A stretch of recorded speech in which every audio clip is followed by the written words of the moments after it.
thank you for UNESCO and Slovenia for hosting this very prestigious global forum on AI.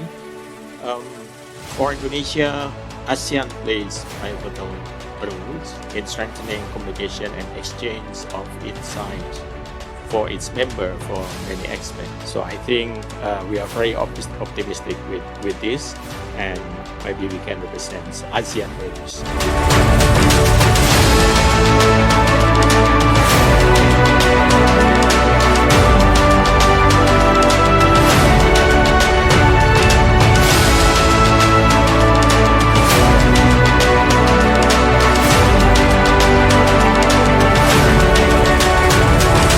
I wish to share that as a country, home to 198 startups that have used AI only by June 2023, and countries with each citizen is among of the most optimistic one when it comes to the use of AI.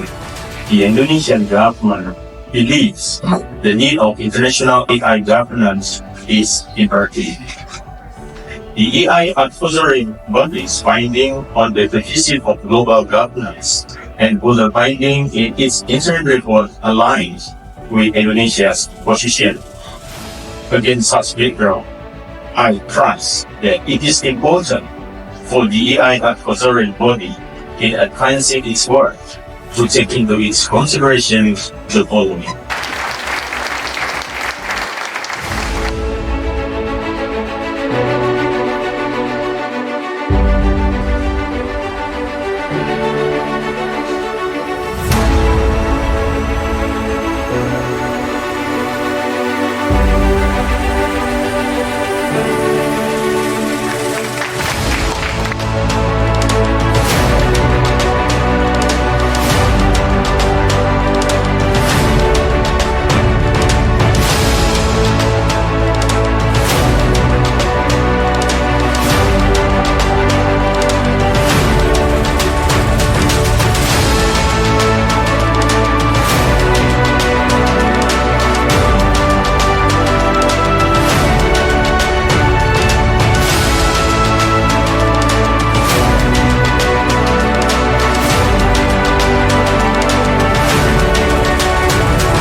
Ya, hari ini lumayan padat ya.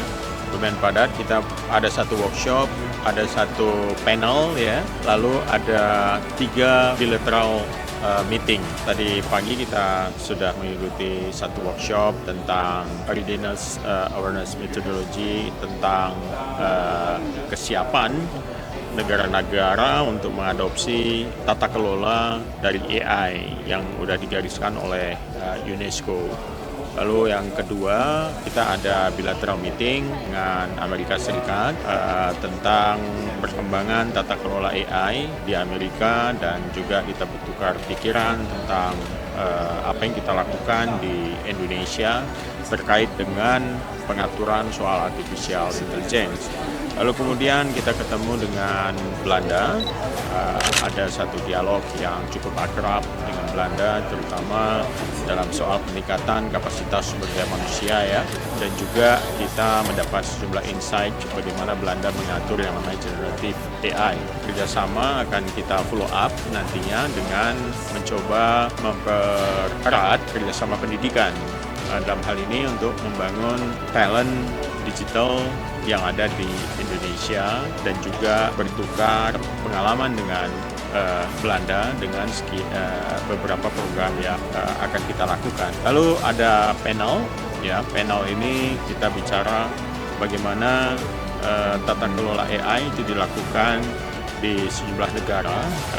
Dan di panel itu kita menyampaikan pentingnya peningkatan kapasitas di global south, ya, terutama negara-negara yang berada di selatan gitu, sebagai negara-negara yang berpacu untuk mengembangkan AI dan bersemangat untuk bisa meningkatkan kapasitas sumber daya manusianya dan juga infrastruktur serta knowledge serta skillnya agar bisa bersaing dengan perkembangan global. Jadi kita mengusulkan tadi di dalam panel itu ada beberapa negara juga punya pandangan yang sama agar bagaimana digital divide ini bisa dihilangkan dengan mengedepankan inklusivitas ya, inklusivitas dari semua negara-negara yang mengembangkan AI ini. Jadi tidak ada yang tertinggal.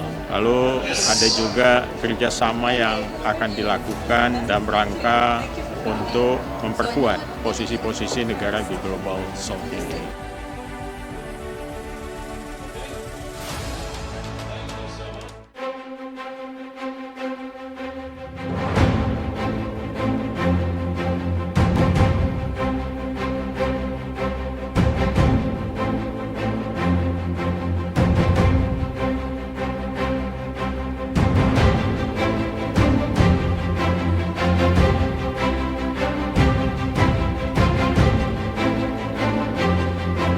Ya, hari ini cukup produktif ya. Kita menghadiri ada session tentang best practice soal pelaksanaan yang dibuat oleh UNESCO, oleh UN dalam kaitannya dengan penerapan panduan etika AI ya, yang disusun oleh UNESCO. Setelah itu kita punya bilateral meetings, ada 3 bilateral meetings. Yang bersama dengan UN, kita membahas sejumlah isu terkait tata kelola AI dan juga ada pembicaraan tentang bagaimana mengatasi digital divide antara global north dengan global south. Dan Indonesia dipandang cukup penting oleh UN Envoy on Technology ini, bahwa Indonesia dengan 280 juta dianggap cukup advance dalam soal pengembangan teknologi AI di kawasan dan potensinya cukup besar juga sebagai epicentrum emerging teknologi yang ada di kawasan ASEAN.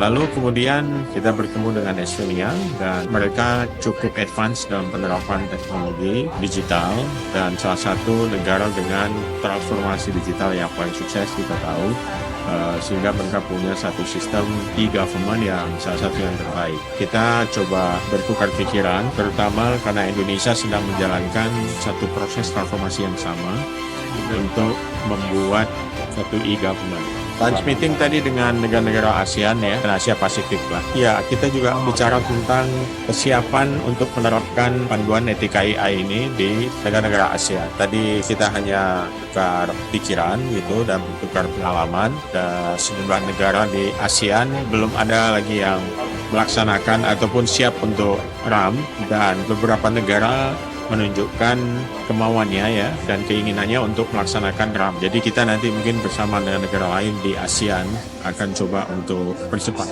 proses readiness assessment methodology. Ya, yang terakhir kita bertemu dengan Gabriela Ramos, asisten dari Direktur Jenderal UNESCO, dan kita membahas banyak isu di sini, antara lain adalah bagaimana menerapkan RAM di Indonesia. Jadi pemerintah Indonesia dalam hal ini menyambut baik ya, dan kita akan segera melakukan RAM ya.